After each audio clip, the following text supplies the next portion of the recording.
আমরা নাগরিক হিসেবে মুক্তভাবে যার যার ধর্ম পালন করতে চাই, এই অধিকার আমাদের নিশ্চিত করতে হবে। আমরা আইন শৃঙ্খলা বাহিনী, নিরাপত্তা বাহিনী সবার প্রতি ধন্যবাদ জানাই, তারা তাদের ভূমিকা পালন করার জন্য। কিন্তু আমরা এমন একটা দেশ বানাতে চাই যেখানে এরকম নিরাপত্তা বাহিনীর বেষ্টিত হয়ে ধর্ম পালন করে একটা হাস্যকর জিনিস হবে। এটা কি কথা হলো? এটা কোন ধরনের দেশ বানালাম আমরা? এইরকম দেশ বানানোর জন্যই এত রক্তপাত, এত কিছু হলো? আমরা সেটা চাই না। আমরা সম্পূর্ণ নিরাপত্তার মধ্যে, সম্পূর্ণ বিশ্বাসের মধ্যে আমরা আমাদের যার যার মত, যার যার ধর্ম পালন করতে চাই, এই নিশ্চয়তা আমরা চাই। আমরা ঐক্যের কথা বলি,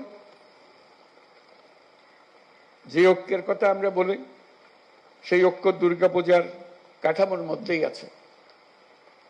সনাতনী ধর্ম বিশ্বাস মতে 10 ভুজা দুর্গাপূজার কাঠামোতে দেশ ও জাতির সব ধরনের ঐক্য সংহতির প্রতীক আছে।